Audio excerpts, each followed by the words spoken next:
For all that we can do, we can play our political football for all we like, but for the judiciary, we should stay off.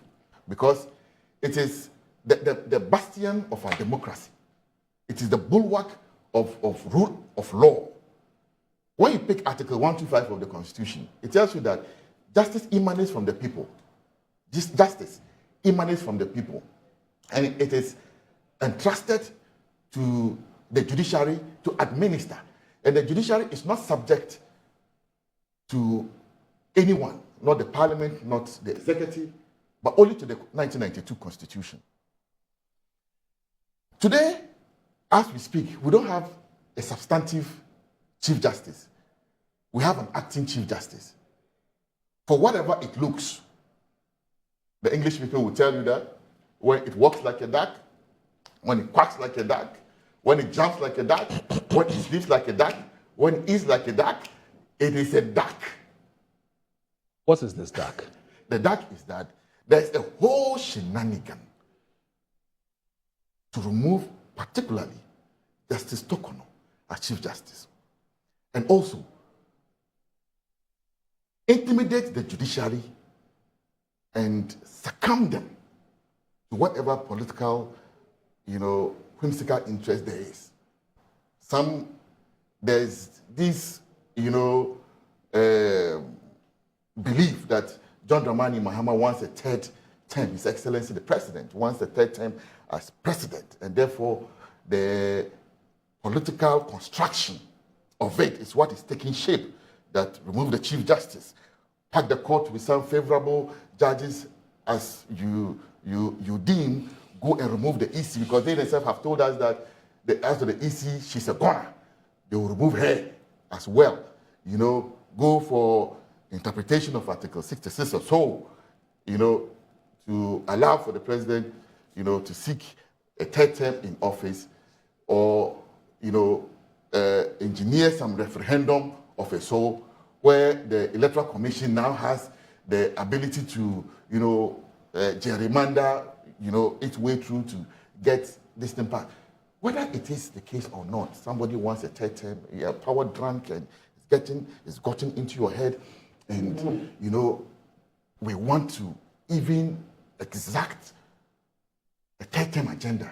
I don't think that the bastion to democracy should be assaulted in the manner that it has, especially when you look at all the constitutional provisions. What's and it's not the first time I've heard this third term rumor. What's the source of that information? You see, I'm a politician. Yes. I cannot give you the source of every single information. But you believe the source to be credible? I'm coming. But within us, we communicate. Okay? There are things that when Chief Justice was going to be suspended, there were rumors. Oh, the woman will go, the woman will go. But by the time we woke up, the woman was gone. So you can see the attempt. Like, this but she's not gone. She's still around. Oh, she's still the Chief Justice of this country, except that she's only been suspended. I have heard that she's a goner. People have said that she's a goner. You believe that? Oh, the actions, speak louder than words. When you hold the neck of the judiciary and you are strangulating, you are pressing it to death, and someone says that, oh, we want to kill the judiciary, I'll believe what you are. With the action that is being taken. How is the neck of the judiciary being strangulated? Of course, the head of the judiciary is the Chief Justice. Okay. When you trump up petitions, 3 of them, I've taken my time to read all 3, read the responses of the Chief Justice, then I am aghast. When you read the petitions, you'll be shocked at reading them. That's why I said, look. So you have an opinion these on the petitions, especially the Shining Star one. Yes. So, before Nana Addo Dankwa Akufo-Addo left office, virtually the same thing was brought for the removal of Chief Justice Tokono. It was sent to the Council of State. They brought it back and said, no, this is some bunch of nonsense. Throw it away. And it was dismissed. So you see, so this petition didn't start with John Mahama. Yes, it started with Nana Akufo-Addo. Yes, The Shining Star one. Yes. Yes. It was brought back to John Dramani Mahama. Yes, it When found, he it found assumed expression in office. the petition to Two John. others came to join. Yes. Ayamga Yakubu Yes. and Daniel Ofori. Yes. And when you read them, the things Daniel Ofori has written and Ayamga, you know, No, have gone to court. The reason why, sorry, Salam, the reason why I'm asking you this question is because of the comment you made earlier that this whole thing is political. you're saying is engineered. It's Okay. This is absolutely political. And I'm saying that It's if it's absolutely political, Yes. why then did it start from a previous regime? Yes. Let me Do you take get it? you Do you get back. the point I'm making? Yes, let me take you back. Before the NDC won, Okay. His Excellency the President himself led the pack to attack the judiciary. And they were biased, you know, they are unanimous FC, and the court is unbalanced, and so on and so forth. And when we come, we'll try and balance it, and the judiciary, you know, is in bed with the MPP. All of these things were said. So there was a preconceived mind about the judiciary already before the NDC came into office. And their history is what gives them out. Because in 2008, this same shenanigan was cooked when the former chairman, may he so rest in peace, Kwabena Adjei, you know, after the lamentations, told us that there were so many ways to kill a cat. And later on, may the gentle soul of Professor Mills, rest in peace, said, "Do I look like a cat hunter?" I'm sure you remember. Yes. I was at that press conference. He was a sober president and knew that the hawks in the party, the road they wanted to take was a very slippery road. So refused the invitation to take it. And Georgina Wood was the Chief Justice at the time. So this had been tried before. For the president, it didn't go through. Then fast forward, John Dramani Mahama, His Excellency, leads the entire pack, come at the judiciary. And now it's being actionalized. That, okay, once we didn't kill the cat, you know, some years back, now we'll kill the cat. So the cat is being killed. We don't like these people. Get one or two people to put that frivolous petitions together. You can't come and tell me, when you take this same article 125. You mean 146? No, not 146. Okay. 125. He doesn't like the 146. It's the 125. No, we can even still do with the 146. We can still do it 146. Even 125. It tells you that the Chief Justice is the head of the judiciary and it's not subject to control of anybody. That's 125. Yes, under 125. So and the administration of the judiciary is at her bosom. She's in charge. It's like the president leading the executive arm of government, has ministers, CEOs. Today, if the president is fit, he can tell my brother, Osman, go and sit home, and he can't do anything. So, if Osman feels offended and puts a petition to Parliament that will impeach President John Dramani Mahama for sacking me, you think it will be entertained? No. So you cannot take the Chief Justice on powers the Constitution has given her to administer the judiciary. That she has transferred somebody from Accra to Kumasi, so it's punishment to the person who has been transferred. Okay, that's fine. That misbehavior. That's fine. That's fine. I have a few questions. You cannot look. Let me tell you. Let me tell you. We were all in this country when we saw the president's driver, the president's brother, Ibrahim, a business mogul we all know in this country. Yeah. Drive him somewhere in Keta, or somewhere in the Volta region. Yes. But he is not qualified to chauffeur the president. The president's chauffeur is a well-trained driver. They are taken through specialized training that you are able to fire an arm driving both forward and backward and are able to perform for the safety of the president. So if you find the president's brother driving him, that is misbehavior. Okay. Let me ask you this. I'm coming. We didn't say that the president has misbehaved. We should file, a petition to Parliament for impeachment. to start processes to impeach. Okay, so let me ask you this. And it's not just you, but I've heard other party communicators say the same thing. And I've just been thinking to myself, and I'm happy that you're here so that I can ask you the same question. Now, these three words have consistently featured in the narrative.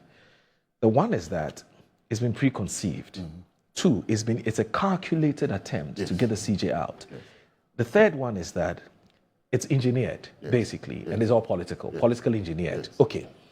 Now, there are 5 petitioners. 3. Well, we're told it's 5 in all, but we're dealing with 3 for now. That's fine. So let's go with 3. So there's 3 petitioners we're talking about who are citizens of this country. Mm-hmm. Are you saying that these petitioners were procured by the president for them to petition him? Not the president. Or whoever the person is. And 2. I won't say the president. Okay. Procured them. Okay. So 2. No, please hear me out. 2. Are the issues that you're raising or the concerns that they have against the Chief Justice, right? The dislike they have for the Chief Justice. No, I won't use dislike. The concerns that they have against the Chief Justice, right? It's personal to them. Some of it are personal to them, right? Are you saying that because of the political environment in which we find ourselves in, and for that matter, the potential for somebody to read all kinds of meanings into their move, onto their decision, they should not let the president know what grievances they have against the Chief Justice, which for them generally borders on alleged misconduct. And I'll land. Alleged misconduct. That's the first part of my question to you. The second part of my question to you, Salam, is this, that if indeed the Chief Justice has done nothing wrong, she's done nothing wrong, she's kosher, she's innocent, totally innocent, nothing anybody can find adverse against her, do you honestly think that Article 146, which is the framework within which this whole process has been undertaken, do you think that it can be properly consummated? Do you think it would work if the Chief Justice has done nothing wrong and she's innocent? Do you think that 146 can work? So those are 2 questions in one for you. So, about cooking... Because you see, the reason I'm asking this question is, Salam, because you see, when it comes to matters of stated misbehavior or stated misconduct, it will always come down to what our law says and how we interpret what the law says. Do you understand what I'm saying? And that's why I'm asking you that. Do you honestly think that if the Chief Justice has done absolutely nothing wrong, it won't will 146 work? It's a very important question to me. So let me provide for the 2 questions. Answer. Okay. That has, an nexus for the 2. Okay.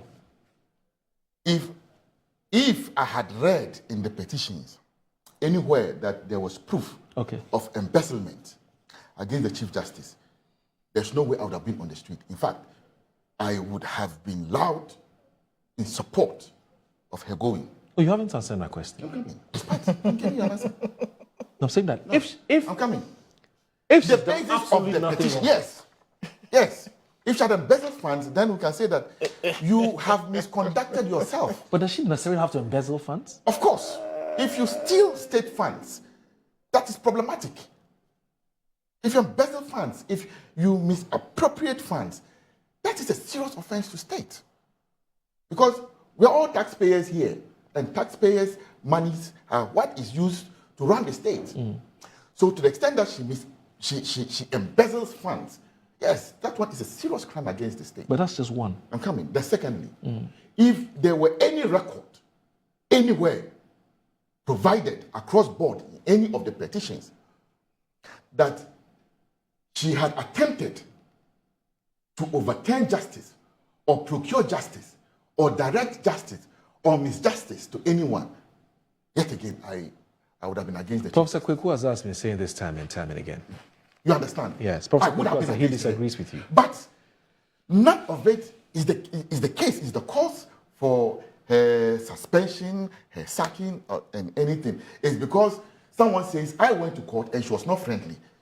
She was shouting at me, and so I felt, intimidated or so. We have gone to court somewhere. You are an officer of the court. Okay. You know how sometimes authoritative judges are. Okay. They So, come so, and take. so, so your point is there's no basis. There's no basis for the removal. It is bogus. Okay. It is frivolous. That's It fine. is trumped up. It is useless. Okay. All right. And it should have been thrown, Away. away right Out of from the window. beginning. Okay. In fact, His Excellency the President should have been angry Okay. that they wasted his precious time with such petitions, and even going to the Council of State for them to sit down, drink tea and so on and so forth, and come back and say we have found prima facie against her, suspend her and blah blah blah. Yes. My brother is going to come on Article 146. That's the argument he's going to make. I know the argument you're going to make. You're going to use 146 to defend.